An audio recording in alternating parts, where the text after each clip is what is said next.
How about that? 30 points, a road victory. The Tennessee Titans are 1-3 after a 31-12 win over the Miami Dolphins on Monday Night Football. Welcome in to the Lee Company Titans Talkback. Lee Company, all you need. Visit them online at leecompany.com. The Titans trust their home stadium to Lee Company to tackle their HVAC, plumbing, and electrical problems. They can protect your home, too. Your next play, visit leecompany.com.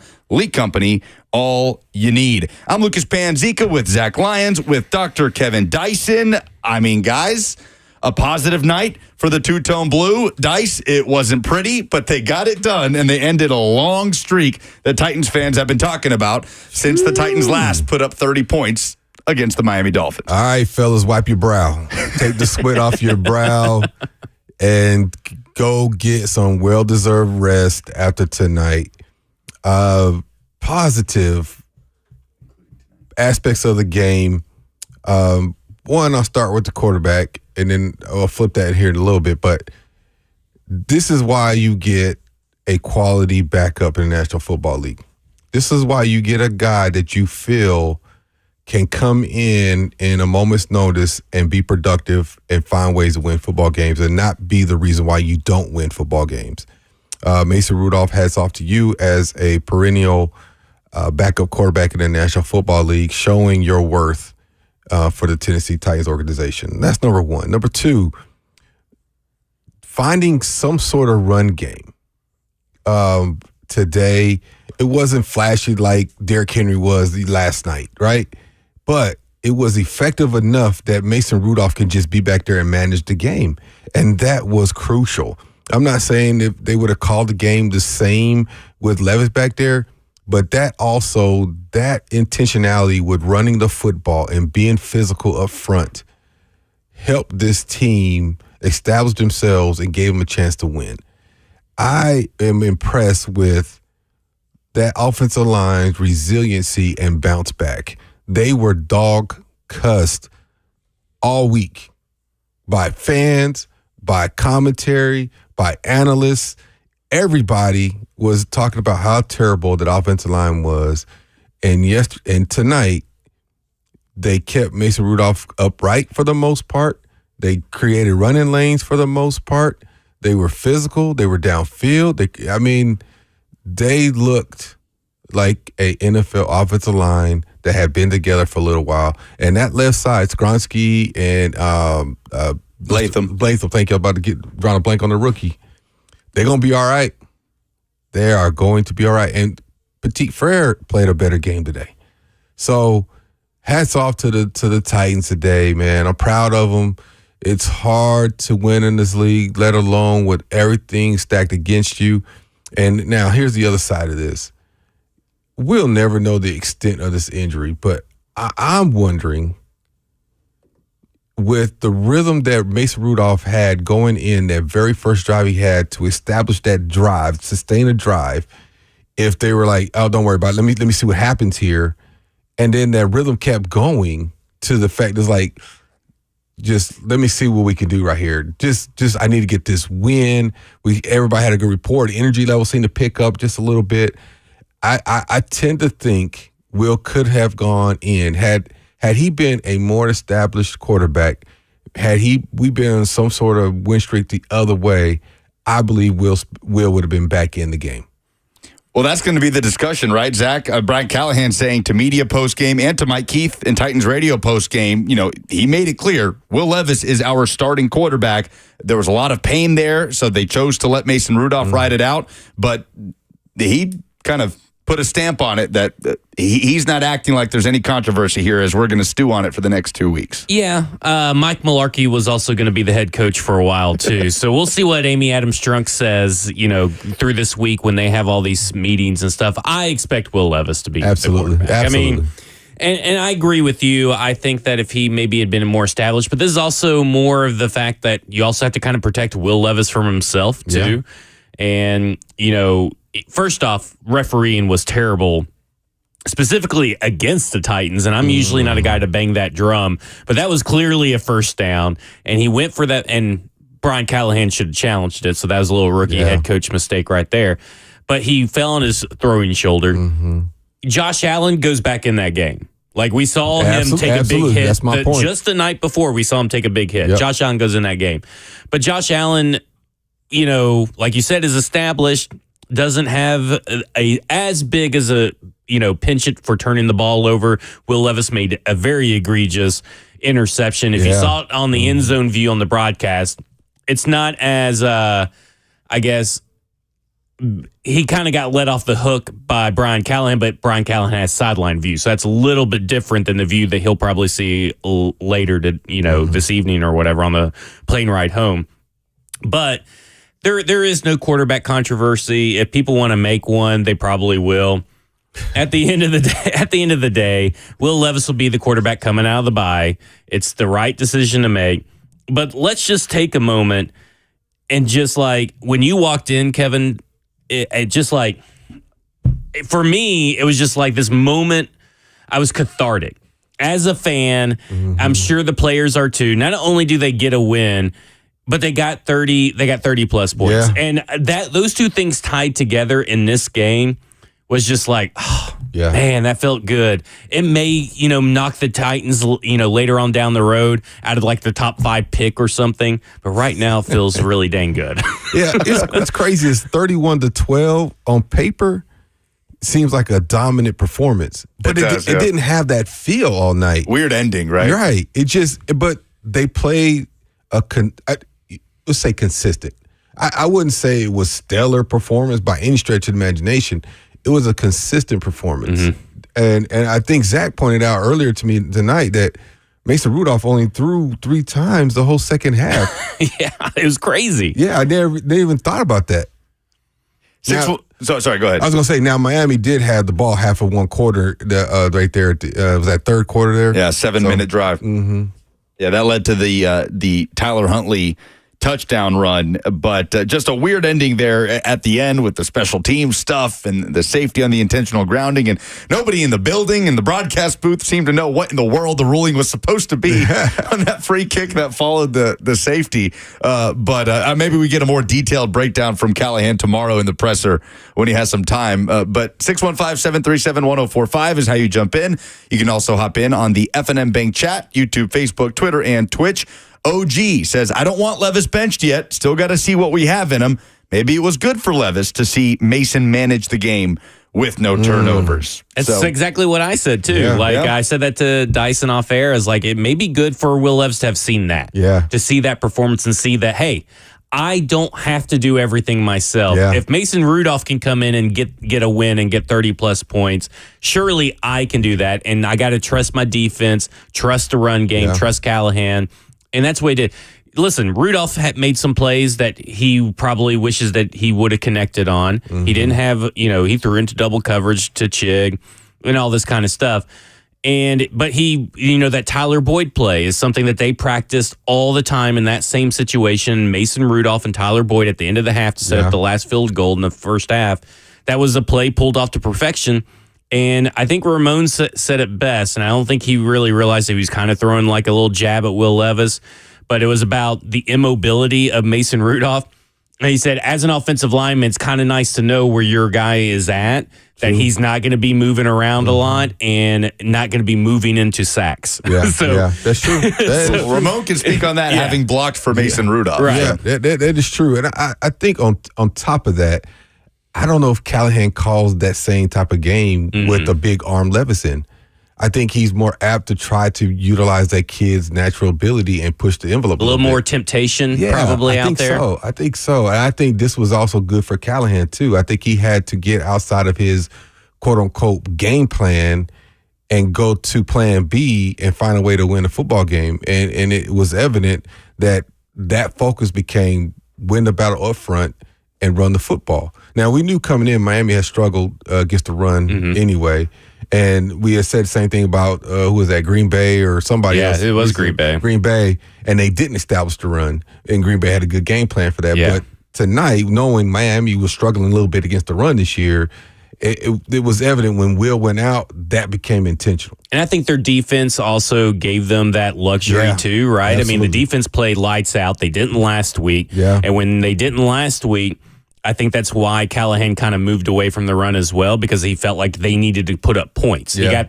He got that bug, that itch. We got to put up points because our defense isn't stopping them. Yeah. Not the case tonight.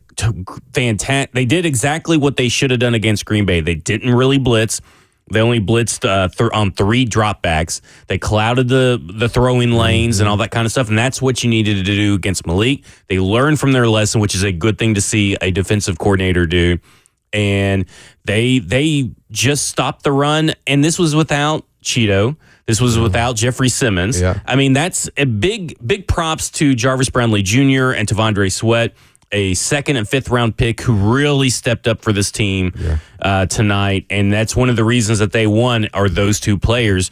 I mean, Jarvis Brownlee, PFF's early stats, 3 for 5 for 9 yards is what he allowed tonight.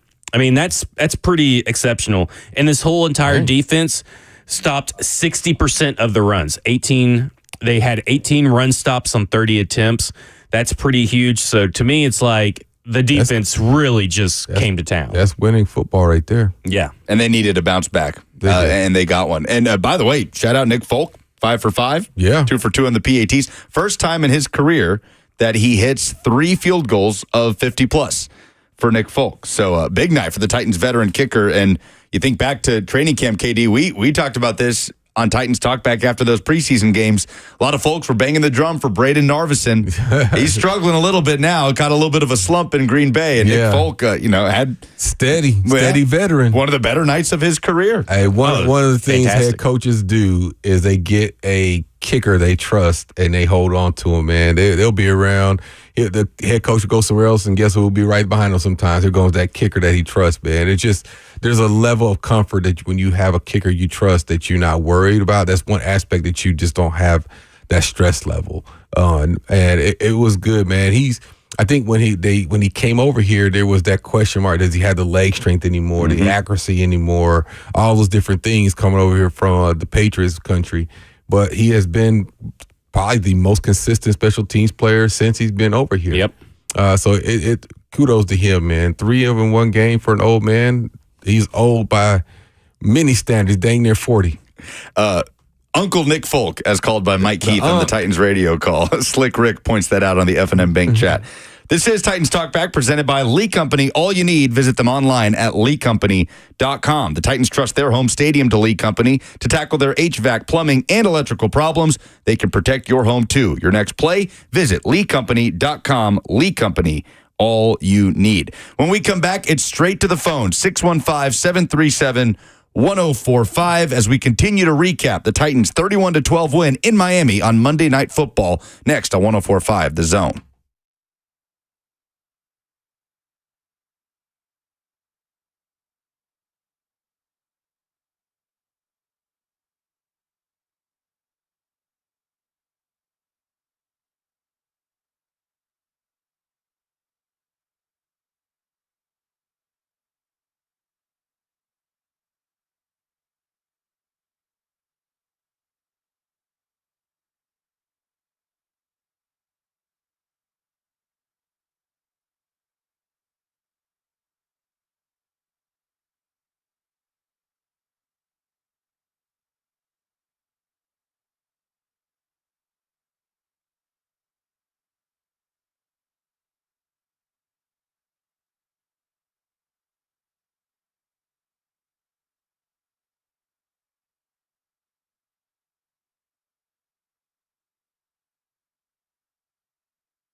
I haven't had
It's Titans Talkback presented by Lee Company on 104.5 The Zone. 31-12 the final. Titans win at Hard Rock Stadium in Miami. First win of the season, first win of the Brian Callahan era. Titans Talkback presented by Lee Company. Visit them online at leecompany.com. The Titans trust their home stadium to Lee Company to tackle their HVAC, plumbing, and electrical problems. They can protect your home too. Your next play, visit leecompany.com. Lee Company.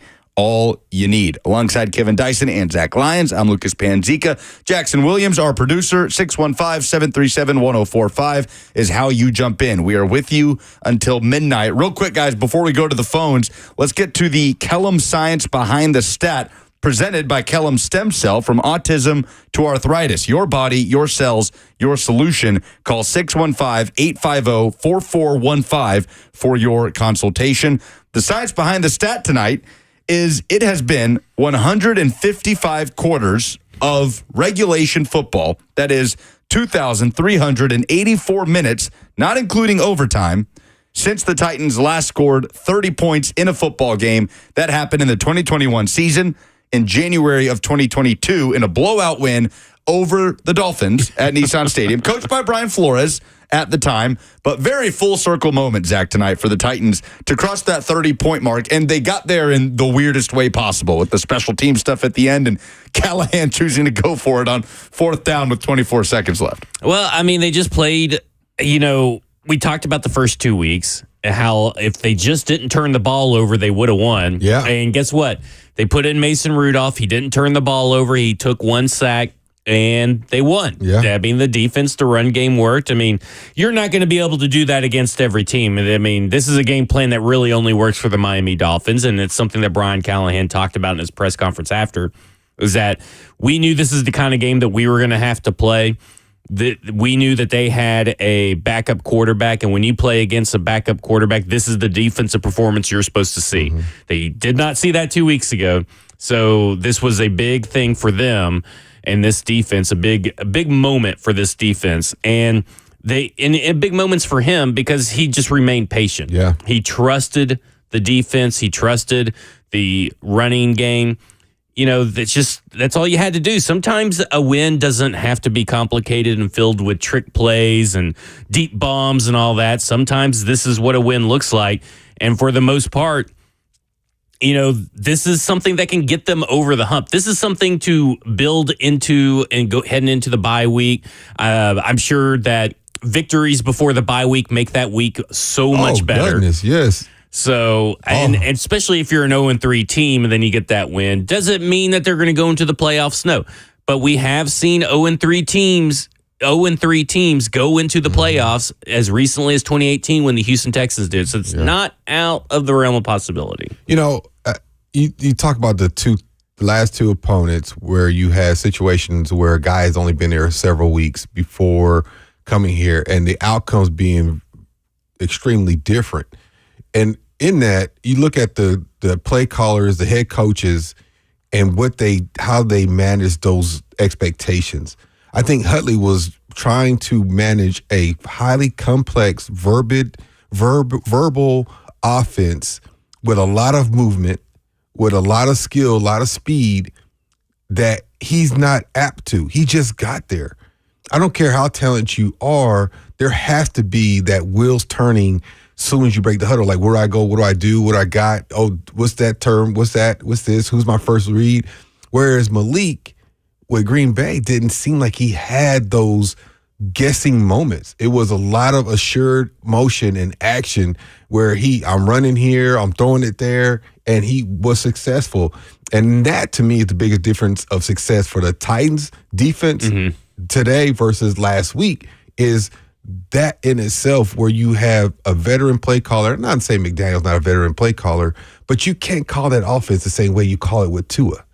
He's not the talent. Tua has a great rapport with you. You know what you can call. The rest of the guys have a rapport with Tua. You have to adjust your expectations. You have to call what your guys are capable at that moment. And that's why Titans benefited. How many penalties did they get just from motion? Yep. You know, multiple. There was like a series there where it felt like there was back to back to back, like 4 and 5 plays. And Jonnu Smith was involved in all of them, so maybe he was throwing the Titans, some love. Somebody check his DraftKings. Yeah.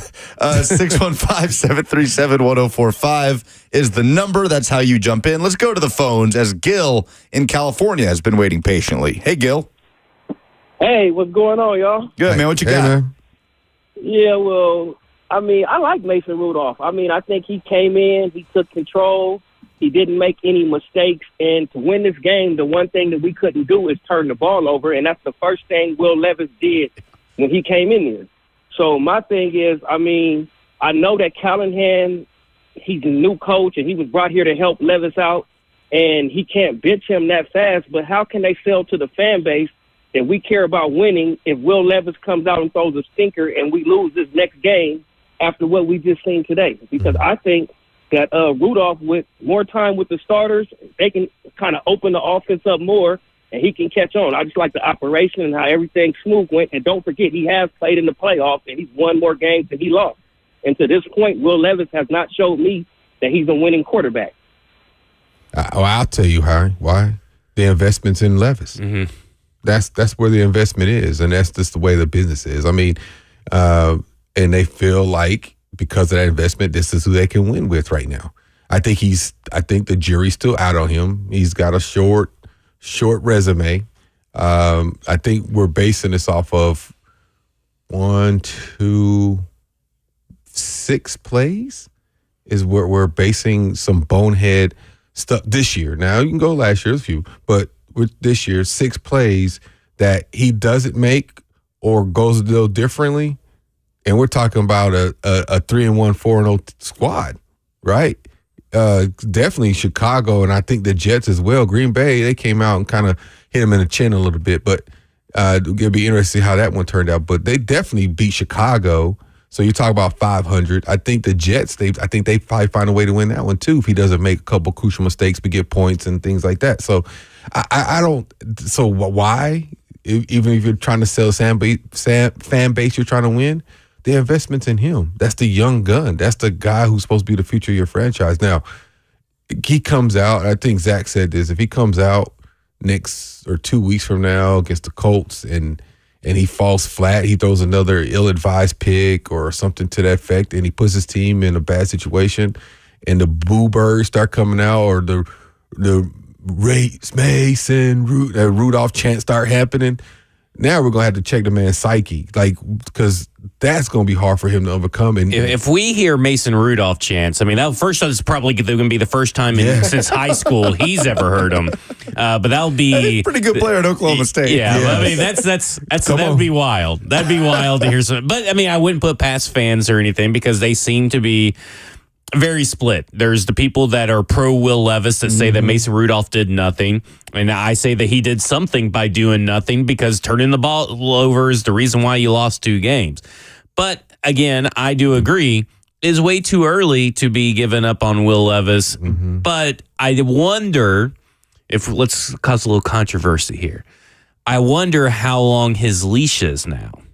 That's kind of what I wonder now. I think that is the real question about this whole conversation is that obviously Levis is the guy coming out of the bye, but how long is his leash? Yeah. And it especially also depends about the MRI results, too. I was going to say, what if it's, let your elbow heal for another week?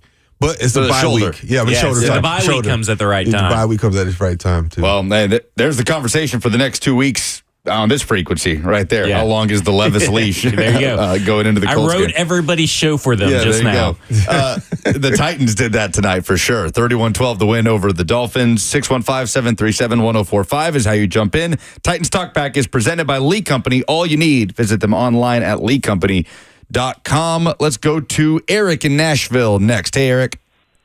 Hey, guys. First of all, I know it's primary football, but just want to send my condolences to Pete Rose's family and his passing today. Just real sad to hear that. And to Kembe Mutombo, by the way. Yeah, that too. 58 years old. And also, I got to do a shout-out to Kenny the Mailman's son, Jack, and the gang from Gabby's Hamburgers from Nashville. They all were down in Miami tonight at Hard Rock Stadium, watched the ball game tonight. So I know they got to be happy. It's going to be a good flight home for them. Guys, y'all have to forgive me. I'm battling some allergies, so I may sound a little bit funny. First of all, got to give props to the game call planted by Brian Callahan tonight, also called the Wildcat. So I got fooled on that play where Tajay Spears got the touchdown. It looked like it was going to be Tony Pollard, his effective running tonight, which was great. Also, like you said, the kicking by Nick Folk. But not only tremendous shout-out to the defense, especially with all the injuries and everything, guys, but also another thing, they finally got their first turnover tonight, which that was great to see, and also got a safety. So hats off to the defense for their great play. But hope the, frustrated still seeing all those penalties, which was very, very frustrating to see. But guys, I'll also say this, not only is it a great win, but two other things, too, we got to mention. Number one, we're not in last place in the division, which means number two, we're not the last winless team. The only winless team still left is the Jacksonville Jaguars. So that's another reason I'm glad to win tonight, because we're not the last team to be winless, guys. That's always a good thing to celebrate, guys. Tighten up, and like you said, guys, before too, Will Levis is the starter, guys. There's no quarterback controversy. Just hopefully he will learn with the bye and everything, heal up, and play better. Guys, y'all take care, and we'll talk to you soon. Thanks for the call, Eric. We will go to Charlie in Nashville. Wants to talk about Levis up next. Hey, Charlie. Hey, how are you guys doing tonight? All right. Hey, one question, or a couple observations. It's great to get a win for the Titans tonight. It's been a long time coming. What about almost another blocked punt? What? I mean, and you don't have to comment there. I've got a couple of things. I mean, that's unusual. I mean, we've had several blocked, and that was very close. The other thing is that we both have injured quarterbacks. If Tua plays today, and like everybody in the South, I'm a big SEC fan. If Tua's not hurt tonight, I don't know the outcome, and we could be 0-4, but that doesn't matter. The other thing is this. Levis, I'm watching him on the sideline, and he's got his helmet on, wanting to come back in the game like he's going to save the day. And I'm not going to say the word H-ball, hero ball, but he wanted to do it. Play within the scheme. I don't know. But the biggest thing is I'm happy for the Titans players and the fans for the great win, because anytime you win a game like that, it's very difficult. And I think as fans, we don't understand it, but I'm glad that those guys went to Miami and got a win on the road, regardless of the circumstances, because the circumstances for everybody are difficult. But the other block punt, the chance for another block punt drives me nuts. And that's simple. Coach Dyson, Dr. Dyson, what do you think about that? I'll say this. Let me start with the Tua thing. I think he's right in a lot of regards. I think Tua doesn't miss as many deep balls, if any of those. I think the Titans took some chances on Tyreek Hill, some one-on-one coverage, because they thought they could put people in front of him, and he ran right by him, and it was underthrow. Then the one was the overthrow. That one should have been, like an 85-yard touchdown? I also kind of wondered if they would have played a different scheme or different game plan with Tua back there. It's a little bit different with he had him. His knowledge of the offense. They don't have the penalties. It's just a different game with him by there. Now, as far as the punt blocks, that is schematics, right? You watch film to see if you can take advantage of something that a team does each week of a weak link in the chink of the chain. Like, who can I take advantage of? Is there a scheme? Is there a twist? Or just something I could do? Sometimes players get lackadaisical on a block. They may assume it's a return setup, but it's a block setup, and you punch when you should punch and push. So there's different things, but that is concerning because we have seen it already this year cost a game in some regards. There was some points that Chicago was able to establish because of special teams play, and it cost Stonehouse a portion of his season last year because of it. So that is concerning. And what was the third question he brought up? I forgot right now. I think it was the Tua thing and the special team. And I'm glad he brought that up. There are going to be questions again for Colt Anderson at his presser. I mean, I don't remember the last time we wanted to pay this much attention to a special teams coordinator's press conference every week. But you had I think it was partially blocked. And then the weird situation followed where they ruled a Titans player touched it, and then the Titans ended up getting a stop. But Ryan Stonehouse had one punt that gave up a 27-yard return because Braxton Berrios is fielding it with, nobody's within 25 yards of him. He outkicked his coverage for sure. Yeah. So, and we've seen that a few times. And then all the confusion at the end on the free kick after the safety. So there wasn't a confusion on that the ball was headed out of the landing zone. What they want to instill in Jaquan Jackson, that even if he would have caught it, it still would have been, because Brian Callahan talked about it, still would have been out of bounds. And they want to teach him catch the ball on a kick, catch the ball. That's why they were so upset and throwing headsets. And Brian Callahan, you could see him talking to Jaquan Jackson. He specifically talked about that in the press conference. I'd have to see the all 22 on this punt block, but Calais Campbell was the guy they put in there. Calais Campbell has played 2 punt returns in his time here this year before this game. So just 2 punt returns. So they were scheming up to try to get that pick. Yeah. Now, it looked like on the replay that Morgan Cox, because he was down there, number 46 was down there at the time of that fumble, and unfortunately Mike Brown touched it. It looks like he just kind of did like a Julius Chestnut thing where he thought that maybe Calais Campbell was going to stop or go out in coverage. Instead, he rushed, which you should know, hey, it's Calais Campbell. He's probably going to go after the punter. So, again, it may not be Morgan Cox's fault. I haven't watched all 22 on this, so we got to see that first. But I don't know if it's a scheme thing, but then, I look at it and I go, special teams has been pretty good these last 2 weeks. I know the first 2 weeks were a little rough, but it seems like everybody's doing their job. I think a lot of people are blaming the special teams coach on some things that players are doing, but at some point you got to, and that's Morgan Cox. Like, come on, guys. He's pretty good, so that's just a mental error by him. But this seemed like, hey, we got Calais Campbell. We're going to try and block a punt.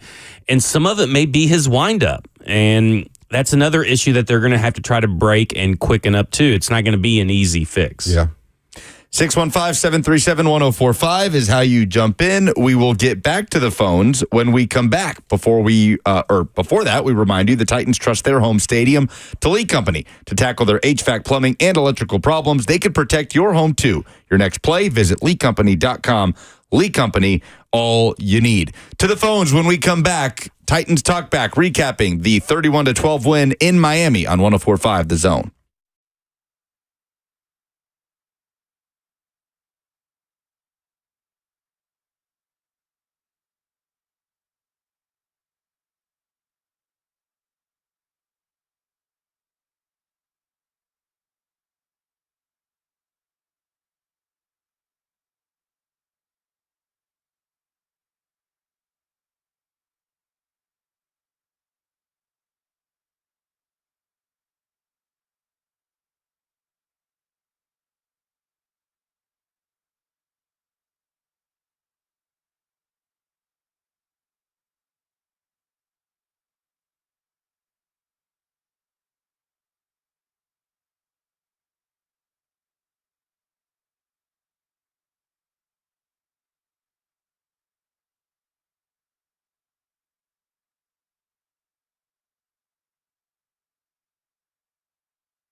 fake.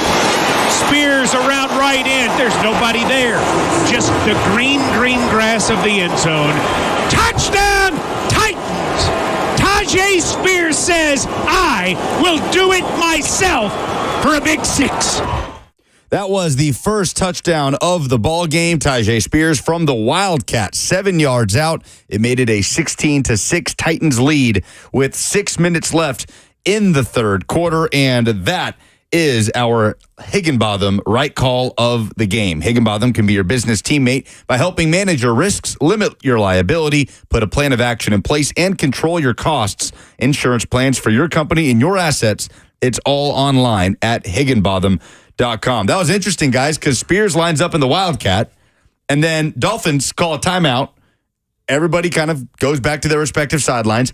They come back out in pretty much the same look. Spears in the Wildcat. He makes a great cut in the backfield, Zach, and he's into the end zone. Yeah. Interesting, the Titans came out with the same look, didn't change anything, and it's a touchdown. Yeah, it was pretty insane because the fake wasn't even really that good. He had the ball cradled already, and he faked with the ball being cradled to Tony Pollard.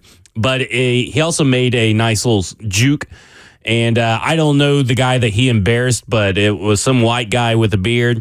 And that guy was not happy after that play. He was very, very embarrassed. It was a good shot of him after that play, just hands on hips. Tajay Spears, KD, 15 carries for 39 yards and that touchdown. He did not catch any passes. No, he did. He caught 2, but 0 net yards. Pollard ended up having more touches, 22 carries to Spears' 15. Pollard also had 2 catches for 20 yards. But it did feel like for stretches of this game, we were seeing the 1A, 1B that we thought we were going to get with Pollard and Spears coming into the season. Yeah. Those first 3 games, it was a lot more Pollard than Spears, and it'll be interesting to see the game book. In fact, I can pull that up right now to see exactly how many snaps they got, but it felt like there was a little bit more balance there. Well, 37 touches between them as far as running the football. I think if you have a recipe for winning for the Titans, today's recipe would be what Callahan would want, where them two are getting substantial touches, keeping the defense off balance. 22 carries for 88 yards isn't like I said, Derrick Henry went off for the 199 yards last night. That pops out the page right, but 22 for 88, 40 yards per carry, you take that all day long. And then you add in what Tajay's able to do to complement that, and he had a couple loss of yardage runs, but I think especially if you're going forward with Levis, that's a good recipe to have if those guys are able to move the pile, talking about the offensive line there, and be able to establish the run. And they carried it for 23 times in the second half to their 17 in the first half, and it was 2.8 yards per carry in the first half. It was not pretty. In the second half, it went to 4.08 yards per carry. And to be honest, there was a lot of no gains and negative runs, but Pollard had 97 yards after contact, which is more than the 88 yards he finished with. And Spears had 47 yards after contact, which is more than the 39 yards he finished with because of all the no gains and negative and a couple of negative runs thrown in there. Right there. Yeah. So they had 7 missed tackles forced. The run game wasn't super efficient. I'm sure the stats will kind of say it was probably negative EPA or whatever and all that kind of stuff. Maybe success rate isn't there, but when that also doesn't include the 27-yard run, and then the Lloyd Cushenberry in quotation marks hold. Yeah. Got called that back, and so the run game got what it needed. It was better in the second half than it has been in the previous losses, and that's another big thing because you remember it was working good in Chicago, it was working good in New York, and then both run games floundered in the second half. This time is kind of the opposite. It floundered in the first half, but he stuck with it, stayed patient because he knew the Miami run defense was not that good. Yep. Yeah, we thought that was going to set up a first and goal for the Titans, that 27-yard run. That was early in the second quarter, but holding call and Cushenberry brought it back. They had to settle for a 52-yard field goal, which Nick Folk made to make it 6-0 Titans with 8:20 to go. That also provides a rhythm for the offensive line, by the way. I just want to say having a run game, because there was a lot of people heading into halftime pissed off at Brian Callahan and his play calling, his play sequencing, but his patience paid off with big runs, scores, and it helped get his offensive line in a rhythm. And we talked about Nicholas Petit-Ferrer last week. Yep. We needed to turn it on like right now. Now, this could change, but PFF had him at just 2 pressures, 0 sacks, which is a big thing. And they didn't pass a lot, but that's still a big thing for NPF. That's a big jump right there. That's a big jump for NPF. I will say that Latham and Skronsky did not look as good, but they were still good enough. And sometimes that's just all you need with your whole offensive line to just be good enough. They had to settle into it, too. Run game got off to a slow start and had to settle in the second quarter. 615-737-1045 is how you jump in. This is Titans Talkback, presented by Lee Company. All you need, visit them online at leecompany.com. Titans win in Miami, first win of the season. They break the 30-point streak, 31-12, the final at Hard Rock Stadium on Monday Night Football. Doubleheader tonight as the what looked like it was going to be a great game. Lions kind of pulled away to beat the Seahawks 42-29. 2 very different games were being played out at the same time tonight on Monday Night Football. Yes. But, of course, the talk is about the quarterback. Will Levis hurt early on through an interception on the first drive. Mason Rudolph comes in, just doesn't make any mistakes, and the Titans win. So that'll certainly drive the conversation for the next couple weeks. Brian Callahan saying post-game, making no bones about it, Will Levis is the starting quarterback when healthy. Marshall is up next on Titans Talkback. Hey, Marshall. Not to be offensive, but clearly listening to some Shedeur Sanders content there. I wonder if we're going to hear any of that the next couple weeks. All right, Marshall, try and call us back. Yeah, that's interesting. Dylan is up next. What's up, Dylan? Hey, guys, how we doing? What a win. First off, rest in peace, Chris Christopherson also. Oh, yeah. Oh, man, tough day. That was the rule of 3. I'm sorry to bring it down. But, the refs, they tried to take it away from us as they always do, the NFL script. Arden Key, he should have been able to continue that play, but the refs took that away for some reason. Will Levis, he definitely got that first down. And also on TV, I don't know if you guys ever saw it, but they never showed Cushenberry's hold, ever.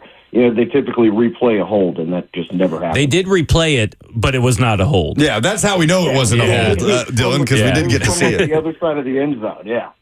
But a little small thing, but, it kind of like looms large in the actual development of like the locker room and team chemistry and whatnot was the Tony Pollard touchdown at the end of the game. I thought it was really cool to see like the linemen were coming up to him and basically apologizing after he didn't get it in, like at that very first run on first down. But like when he finally got it in on fourth down, you never see Brian I mean, that was a pretty aggressive call at the end there, but it was clearly just to kind of like reward the workhorse sort of night that he was doing. And that's the sort of team chemistry you like to see being built. I thought J.C. Latham looked freaking great. He was consistently getting to the second level of his blocking pass, and you'd see in development that you actually want to see out of a first-round draft pick, which is really something Titans fans have been yearning for 5 years now. Like at development from a first-round draft pick, that sounds amazing. Now, Mason Rudolph, he looked good, but he did his job. He's the backup. He came in prepared. He facilitated the game. He was able to stand in the pocket, deliver, limited mistakes, and all of that stuff. But, I mean, he even threw the ball out of bounds and on the ground when the option wasn't there, which is something that I pray to God Will Levis will actually take into his gameplay. And Dyson, Doctor, sorry, I'm pretty sure that you said he gets 20 games, and I completely agree with that. Like, give the guy 20 games. Thanks, Dylan. Yeah, we're about there. It's close. I mean, it's close. I mean, and that's just a general rule of experience where you can kind of make an assessment. I think the assessment's out on him. The word on the street is he's an intense guy who wants to be good, who wants to learn, takes ownership and accountability. I just think he has some limitations on, or maybe not limitations, mental blocks. Maybe say that, where he just does something in a game. You're like, why? And it's been like once a game for as long as I can remember. I mean, I go back to Miami last year when he threw his shoulder into somebody, and I think me and you was talking about pick six. Yeah, like why? Like, you know what I mean? It's like you don't have to do that, bro. Like, just be steady. And I think that to me was the difference between a veteran like Mason Rudolph, who has been there, Like, you catch Mason 5, 6, 7 years ago, I don't think he'd have had a game like he did today. I think he'd made it for some things. Yeah. But that's a guy who's had the experience and has seen a lot versus a guy like Levis who is hearing the whispers. You can't help but hear it. You're getting questioned about it every chance they get, and you want to be successful, and you're starting to probably have doubt creep in at some point in there, and you want to win. Your teammates are relying on you. You are, for lack of a better way to say this, you are the face of the franchise because you're the quarterback of an NFL football team, and there's a lot of pressure comes with that. And if you're not winning, on top of your performance is average at best, man, there's a lot that goes to that. And now you throw in a little nugget of, I got this nagging shoulder, don't know the extent of it, probably not that bad as they made it seem, but we'll see. And my backup, a veteran, comes in and leads us to victory. Man, check on him. I'm being real. Check on that man. Like, that dude's got a lot going on right now. You better check on him because that could spiral him down the other way, and you don't want to see that because we have seen quarterbacks not recover from less. So at 7 o'clock tonight, my mom texted me. I was in studio watching, Will Levis. I think I'd already thrown his interception. Go easy on Levis tonight. I'm worried about his mental health, especially if the Titans lose. That's real, though. And the guy's had to change his number, 2 weeks into the season. So it's been a tough ride for him early on. But not to pile on Will Levis here, but the interception, Zach, I mean, we were watching it together. It wasn't even the, it wasn't the tear your hair out, what in the world are you doing trying to make a play that's not even there, like the pitch to Spears. Just a terrible decision, right? Yeah, you're right.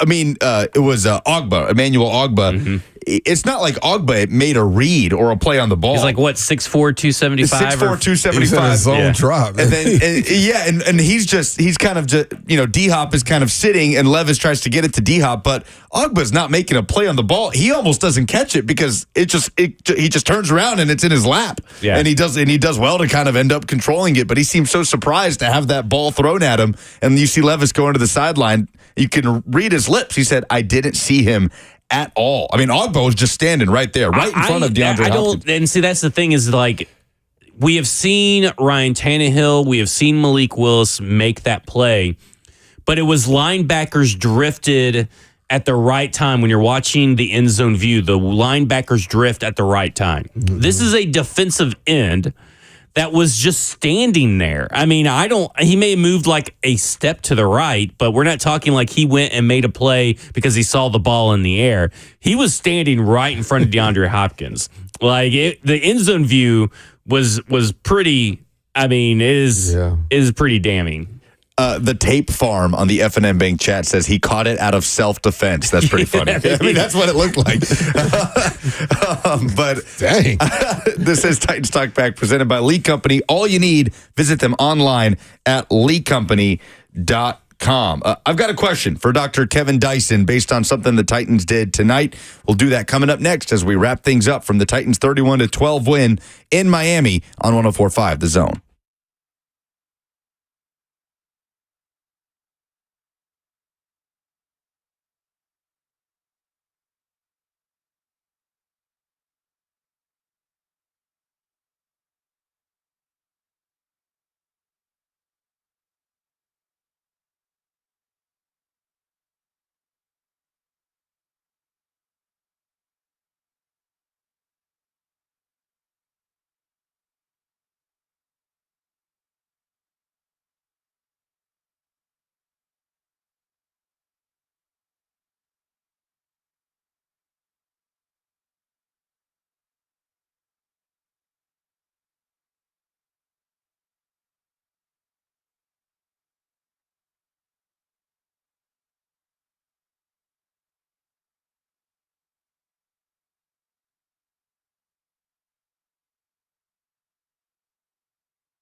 31-12, the final. Titans at Dolphins. Wrapping things up on Titans Talkback. Presented by Lee Company. All you need, visit them online at leecompany.com. Dr. Kevin Dyson, Zach Lyons, Lucas Panzica with you. Jackson Williams is our producer.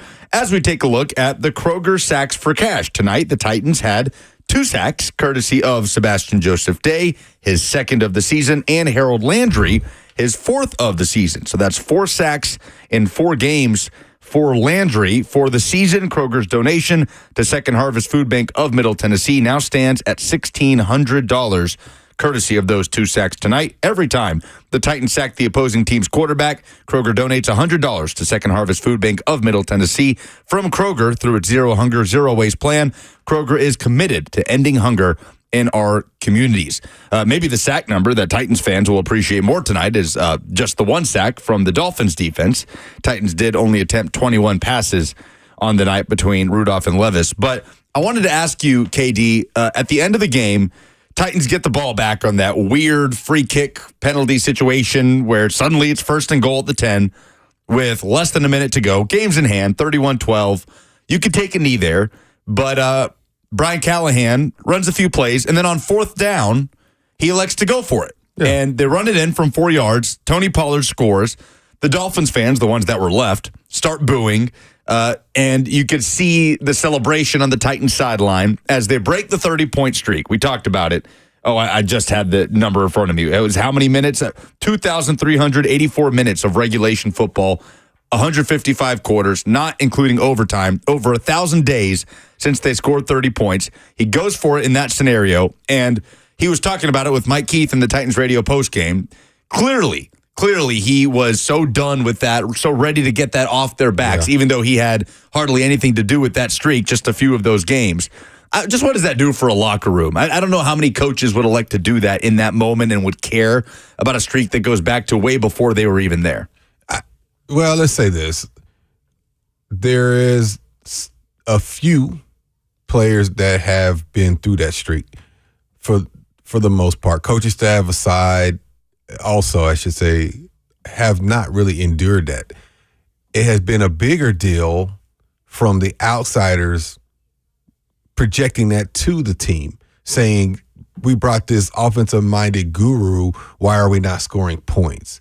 And I think that was to say, okay, we're not quite there, but we're getting there. Now we can get – what's the next conversation? What is the next bit of contention that you have with this offense or with me or with whatever we're doing as far as scoring 30 points in a football game? Because what happened prior to those 2,100 and whatever minutes it was to that point didn't matter from Callahan's perspective, except for this 4-game sample size that he's in. But to get that off, that gets one topic of conversation off the table. So now the focus can be on how do we get better offensively, regardless of how many points we score a game. How can we get better offensively? And to answer that, from my perspective, continue to be able to run the football effectively, protect your quarterback, don't turn the ball over. Simple as put. Yeah, I mean, it's got to be a big relief for a lot of the mainstays, but also, I mean, the 0-3. I mean, that's huge. He says that he wasn't calling that play with 30 points in mind or even trying to score. He's just trying to run the clock out or whatever. I don't know. Seems like he was probably going just a little bit in the back of his mind. Let's score one more and break that 30-point hump. But that, again, just like a win, getting 30 points, it doesn't – you can only play who you're playing. Yeah. You cannot control the schedule. You cannot say – the players cannot go out there and say, hey, we want Tua out here because that win will mean more if we have Tua out here. I mean, that's just not how it works. Right. So this is what you got. This is the defense you had to go up against, which is still a respectable defense with people over there that are professionals. They don't want you scoring 30 points. Yeah. They're trying their damnedest not to make sure that you score any points. And you still were able to score 30, and you're able to score 30 without having to throw the ball 50 times. Yeah. And to me, that's a lot of it is I get it. It was not exciting football. Yeah. It wasn't fun to do it. But it is something that's like you got the monkey off your back. You got this it's just cathartic. I mean, that's the only way I can describe this victory as someone who has been covering this team for a long time and covering this team on the radio for the last few weeks. It's been very miserable. This was a horrible time to start working at the radio station. And it's been really bad. It's been good radio, but it's been unenjoyable radio to have to try to puts it sad boy radio. Yeah, it's sad boy radio. And to me, it's just like, oh man, this just feels good. Yeah. It really does. It may not mean anything about the rest of the season. It could mean everything, right? I mean, a turning point like this, crossroads, whatever. But right now, I think the fans should just kind of enjoy it for the next few days. And you have a bye week. You can enjoy your Sunday. Yep. Now you could get 2 Sundays you were able to enjoy in a row. Just watch other football. And a victory. Yep. And, it should feel good to everybody. Just enjoy it. Yeah, I mean, when you think about it, the Titans had 8 scoring drives. I know it's only 31 points, but it had 8 scoring drives. When's the last time they had 8 scoring drives in a football game? Great question. I mean, 31 points that's good getting 30 in the National Football League. Most people are trying to get to that 24-point barrier, but 8 scoring drives. I know 5 of those are field goals, but still. You scored more than the Seahawks did tonight. Yeah. I mean, that's kind of crazy, right? I mean, let's just take that in for a second. The Tennessee Titans scored more than the Seahawks, who had 3 rushing touchdowns and 1 passing touchdown as well. And you still scored more than they did. There you go.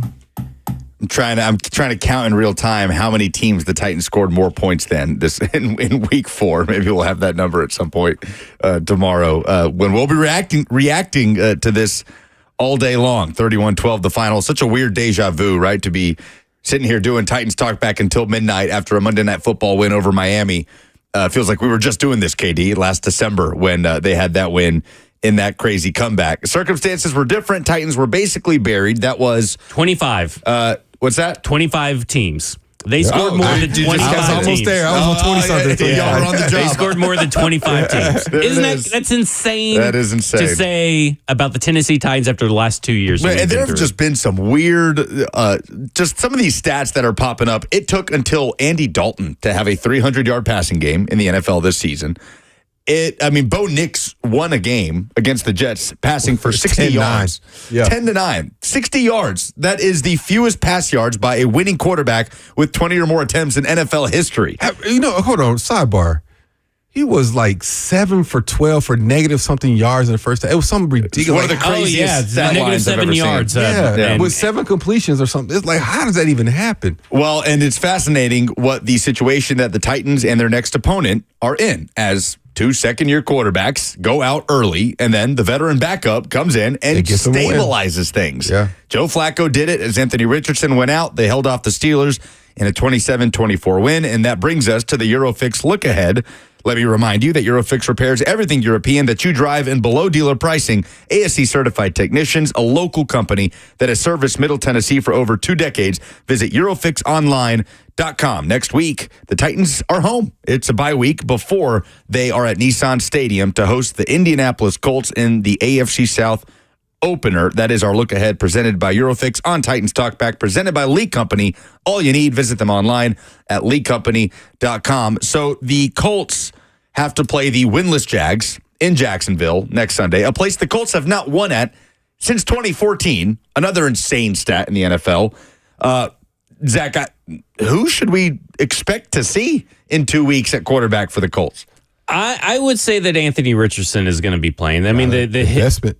Yeah, the hip thing wasn't as bad as what it was after they got some, kind of like the shoulder thing, maybe. Yeah. For Will Levis, they wanted to. He's day to day. He's day according to day. According to Shane Steichen. I mean, but the thing is Shane Steichen going to call different plays? Is he going to run a totally different offense than what Anthony Richardson is used to? Is Anthony Richardson going to listen? Is he not going to run? I mean, part of having Anthony Richardson is that he's going to be able to. He's supposed to be able to absorb those hits. Yeah, he's got big body. He's big and muscular. He's athletic. He's supposed to absorb those hits. But at the end of the day, you start getting one injury, you're going to get another, and then you're going to get another, and just piles up. Yep. And I would assume Anthony Richardson.